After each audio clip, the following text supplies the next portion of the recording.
வணக்கம் நண்பர்களே, உங்கள் எம்எஸ். தமிழ்நாடு வெட்டினரி கவுன்சிலிங்கில் ரவுண்ட் 1 கவுன்சிலிங் முடிஞ்சு அதுக்கான ரிசல்ட்ஸ் இன்றைக்கி ரிலீஸ் ஆகிருக்கு. அதை பற்றின வீடியோ தான் இது. இதை பற்றி தெரிஞ்சுக்கக்கூடிய உங்களோட ஃப்ரெண்ட்ஸ் இருப்பாங்க, அவங்களுக்கு இந்த வீடியோவை ஷேர் பண்ணுங்கள். உங்களுக்கு பிடிச்சிருந்ததுன்னா லைக் பண்ணி சப்ஸ்கிரைப் பண்ணுங்கள். ரைட், நம்ம இதை பற்றி கொஞ்சம் டீட்டெயில்டாக பார்ப்போம். இப்போது ரவுண்ட் 1ஓட கவுன்சிலிங் கம்ப்ளீட் ஆயிடுச்சு. நீங்கள் பிவிஎஸ்சி அண்ட் ஏஹெச் எடுத்திருந்தீங்க அப்படின்னா காலேஜஸ் ஆர்டர் பண்ணியிருந்திருப்பீங்க. அதில் உங்களுக்கான காலேஜஸ் எது அலாட் ஆகிருக்கு அல்லது அலாட் ஆகலை அப்படிங்கிறத பற்றியும், பிடெக்காக இருந்ததுன்னா எந்த கோர்ஸ் உங்களுக்கு அலாட் ஆகிருக்குது அப்படிங்கிறத பற்றியும் நீங்கள் நேரம் தெரிஞ்சுக்கிட்டு இருந்திருப்பீங்க. இந்த ரிசல்ட்ஸை எப்படி தெரிஞ்சுக்கிறது அப்படின்னா ரொம்ப சிம்பிள். நீங்கள் உங்களுடைய மொபைல் நம்பர் அல்லது இமெயில் ஐடி கொடுத்தீங்கன்னா ஓடிபி வரும். ஓடிபியில் உள்ளே போனீங்க அப்படின்னா உங்களுக்கு அலாட்மெண்ட் கிடச்சிருந்தது அப்படின்னா உங்களுக்கான அலாட்மெண்ட் லெட்டர் ரெடியாக இருக்கும். நீங்கள் டவுன்லோட் பண்ணிக்கலாம்.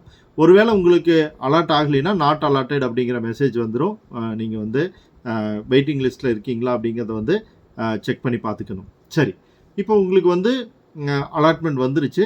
அடுத்து என்ன பண்ணுறது அப்படின்னு சொன்னீங்கன்னா, அலாட்மெண்ட் லெட்டரை இன்றைக்கோ நாளைக்கோ டவுன்லோட் பண்ணி எடுத்துக்கிங்க. அதற்கு பிறகு நீங்கள் நேரடியாக ப்ரெசண்ட் ஆகி சில விஷயங்களை செய்யணும். இன்பர்சனாக செய்யணும்.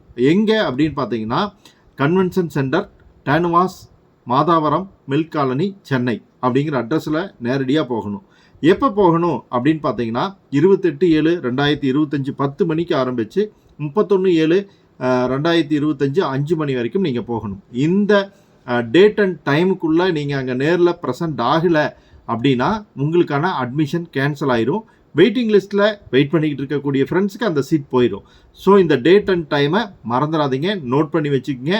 நாளைக்கு ஒரு நாள் இருக்குது, தேவையான ஏற்பாடுகளை பண்ணிக்கங்க. என்னென்ன தேவையான ஏற்பாடுகள் பண்ணணும் அப்படின்னு பார்த்தீங்கன்னா, உங்களுக்கு சில சர்டிஃபிகேட்ஸ் ஆல்ரெடி மென்ஷன் பண்ணியிருப்பாங்க. என்னென்ன சர்டிஃபிகேட் அப்படிங்கிறது ஏற்கனவே உங்களுக்கு தெரிஞ்சிருக்கும். அது மட்டும் இல்லாமல் கால் லெட்டர்லேயும் உங்களுக்கு சில சர்டிஃபிகேட்ஸ் இருக்கும். அந்த சர்டிஃபிகேட்ஸ் எல்லாத்தையுமே ரெடி பண்ணிக்கங்க. 12th mark sheet, 11th mark sheet, TC, community certificate, அது இல்லாமல் ஸ்பெஷல் ரிசர்வேஷனுக்கான சர்டிஃபிகேட்ஸ் ஏதாச்சும் இருந்ததுன்னா அது, அப்புறம் உங்களோட ஃபோட்டோ, பேரண்ட்ஸோட சிக்னேச்சர், இந்த மாதிரியான விஷயங்கள் எல்லாத்தையுமே ரெடி பண்ணி எடுத்து வச்சுக்கோங்க. அது இல்லாமல் பாண்டெல்லாம் கொடுத்துருப்பாங்க, அதெல்லாம் வெப்சைட்லேயே இருக்குது. அதை எல்லாத்தையுமே நீங்கள் என்ன பண்ணிக்கிறீங்க அப்படின்னா, அனெக்சர் சர்டிஃபிகேட்டில் போனீங்கன்னா உங்களுக்கு இருக்கும் அக்ரிமெண்ட் பாண்ட், ஷூரிட்டி பாண்ட், இதெல்லாமே இருக்கும். அதெல்லாம் டவுன்லோட் பண்ணி அதெல்லாம் ஃபில் பண்ணி வச்சுக்கிட்டிங்கன்னா நீங்கள் தயாராகிட்டீங்க அப்படின்னு அர்த்தம். அதற்கு அடுத்ததாக சர்டிஃபிகேட்ஸ் எல்லாம் ரெடி பண்ணிட்டீங்க. ரெண்டாவது விஷயம் நீங்கள் பண்ண வேண்டியது ஃபீஸ் ஸ்ட்ரக்சர். யார் யாருக்கு எவ்வளவு ஃபீஸ் அப்படிங்கிறது ஆல்ரெடி உங்களுக்கு சொல்லிட்டாங்க. அந்த ஃபீஸை நீங்கள் ரெடி பண்ணி எடுத்துக்கிட்டு கட்டுறதுக்கு தயாராக இருக்கணும். எவ்வளவு ஃபீஸ் அப்படிங்கிறது தெள்ள தெளிவாக வெப்சைட்லேயே கொடுத்துட்டாங்க, நீங்கள் பார்த்து தெரிஞ்சுக்கலாம். பிபிஎஸ்சி அண்ட் ஏஹெச்ஆ இருந்ததுன்னா 22,015 ரூபா நீங்கள் ஃபீஸ் கட்ட வேண்டியிருக்கும். இது காலேஜ் ஃபீஸ். இது வெவ்வேறு கேட்டகரிக்கு ஃபீஸ் மாறும். டிஃப்ரெண்ட்லி ஏபிள்டாக இருந்தால் 3,725, ஃபஸ்ட் கிராஜுவேட்டாக இருந்தது அப்படின்னா 14,015, SC, SCA, ST category post மெட்ரிக்காக இருந்ததுன்னா 14,015, ஆனுவல் இன்கம் 2,500க்கு மேலே இருந்தது அப்படின்னா 2,500க்குள்ள இருந்ததுன்னா 3,725. 7.5 வந்தீங்கன்னா உங்களுக்கு எந்த ஃபீஸுமே கிடையாது. அதுபோலவே உங்களுக்கு பார்த்தீங்கன்னா பிடெக் கோர்சஸுக்கும் ஃபீஸ் கொடுத்துட்டாங்க. ஜென்ரல் கேட்டகரியில் வந்தீங்கன்னா 13,695, டிஃப்ரெண்ட்லி ஏபிள்டாக இருந்தீங்கன்னா 3,725, ஃபஸ்ட் கிராஜுவேட்டாக இருக்கிறீங்க அப்படின்னா 9,695, ஆனுவல் இன்கம் 2 லட்சத்துக்கு மேலே இருக்கக்கூடிய எஸ்சிஎஸ் ஸ்டூடெண்ட்ஸ்க்கு 9,695, அதற்கும் குறைவாக இருக்கக்கூடியவங்களுக்கு 3,725, 7.5க்கு இல்லை அப்படிங்கிற இந்த ஃபீஸ் டீட்டெயில்ஸ் உங்களுக்கு தெரிஞ்சதுக்கப்புறம் இதற்கான ஃபீஸை நீங்கள் ரெடி பண்ணிக்கணும். ஹாஸ்டல் ஃபீஸ் அப்படிங்கிறது உங்களுக்கு எந்த கேம்பஸ் அப்படிங்கிறது கன்ஃபார்ம் ஆனதுக்கப்புறம் நீங்கள் அந்த கேம்பஸ்லேயே தெரிஞ்சுக்கலாம். ஸோ ஃபஸ்ட்டு விஷயம் நீங்கள் ரெடி ஆகிட்டீங்க, சர்டிஃபிகேட்ஸ் எல்லாம் எடுத்துக்கிட்டு. ரெண்டாவது விஷயம் தேவையான ஃபீஸை ரெடி பண்ணிக்கிட்டு நீங்கள் எங்கே போகணும் அப்படிங்கிறத நம்ம ஏற்கனவே சொல்லிட்டோம். Convention centre, TANUVAS, Madhavaram, milk காலனிக்கு நீங்கள் போகணும். அங்கே போய் என்ன பண்ணணும்னா, ஃபஸ்ட்டு ஃபிசிக்கல் ரிப்போர்ட்டிங். நான் வந்துட்டேன், என்னோடய அப்ளிகேஷன் நம்பர் இது, நான் இன்னார் அப்படிங்கிற உங்களோட ப்ரூஃப் எல்லாம் கொடுத்து நீங்கள் தான் அப்படிங்கிற ஃபிசிக்கல் ரிப்போர்ட்டிங்கை கொடுத்துடணும். நான் தான் செலக்ட் ஆகிருக்கேன் அப்படிங்கிறத கொடுத்துடணும். அதுக்கப்புறம் பார்த்தீங்கன்னா உங்களோட சர்டிஃபிகேட் எல்லாத்தையுமே வெரிஃபை பண்ணுவாங்க. ஸோ நீங்கள் ஃபிசிக்கல் ரிப்போர்ட் பண்ணால் தான் உங்களுக்கு கன்ஃபார்ம் ஆகும். வெறுமனே ஃபிசிக்கல் ரிப்போர்ட் மட்டும் சீட்டை கன்ஃபார்ம் பண்ணிடாது.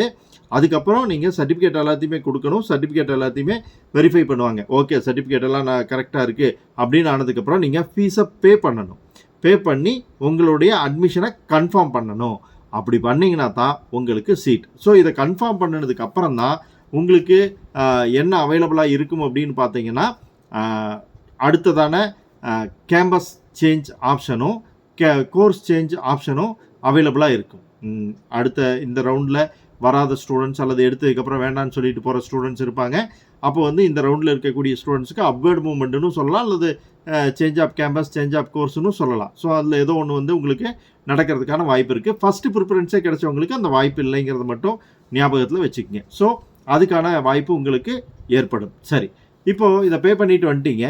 எந்த ரேங்க் வரைக்கும் யார் யாருக்கு என்னென்ன கேட்டகரிக்கு கிடச்சிருக்கு அப்படிங்கிறதையும் நம்ம பார்த்துடலாம். நம்மளை பொறுத்த வரைக்கும் கம்யூனிட்டி ரிசர்வேஷன் தான் நடக்குது அப்படிங்கிறதுனால அது ரொம்ப முக்கியமானது. இப்போது பிசி கேட்டகரியை பொறுத்த வரைக்கும் 196.5 அப்படிங்கிற கட் ஆஃப் மார்க் வரைக்கும் கிடச்சிருக்கு. சீட்டு வந்து அலாட் ஆகிருக்கு. ஸோ அதனோட ஓவரால் ரேங்க் பார்த்தீங்க அப்படின்னா, ஒரு செகண்ட்,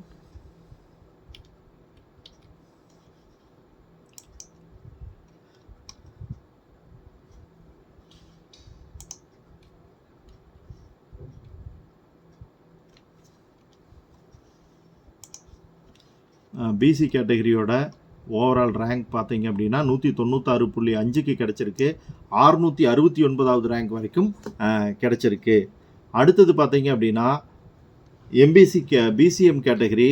பிசிஎம் கேட்டகரியை பொறுத்த வரைக்கும் லாஸ்ட் கட் ஆஃப் கிடச்சிருக்கிறது 194.5. ஜென்ரல் ரேங்க் பார்த்தீங்க அப்படின்னா 1443 வரைக்கும் கிடச்சிருக்கு.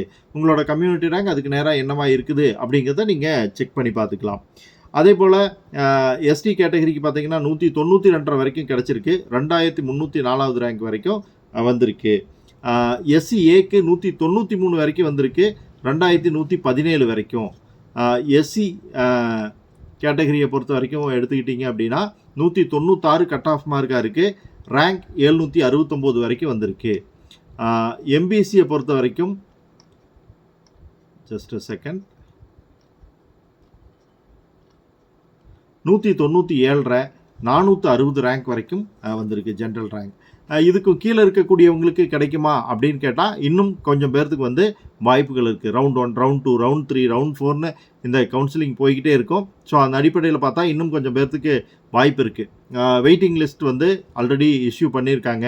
ஒகேஷ்னல் குரூப்புக்காக இருக்கட்டும், 7.5க்காக இருக்கட்டும், எல்லாத்துக்குமே செலெக்ஷன் லிஸ்ட்டும் வெயிட்டிங் லிஸ்ட்டும் அனௌன்ஸ் பண்ணியிருக்காங்க. ஸோ அதை பற்றின டீட்டெயில் வீடியோ வந்து அடுத்ததாக நம்ம போட போகிறோம். கண்டிப்பாக அதையும் நீங்கள் பாருங்கள். உங்களுக்கு யூஸ்ஃபுல்லாக இருக்கும்னு நினைக்கிறேன். உங்களுக்கு மட்டும் யூஸ்ஃபுல்லாக இருந்தால் போதுமானதில்லை, ஃப்ரெண்ட்ஸுக்கும் தேவை.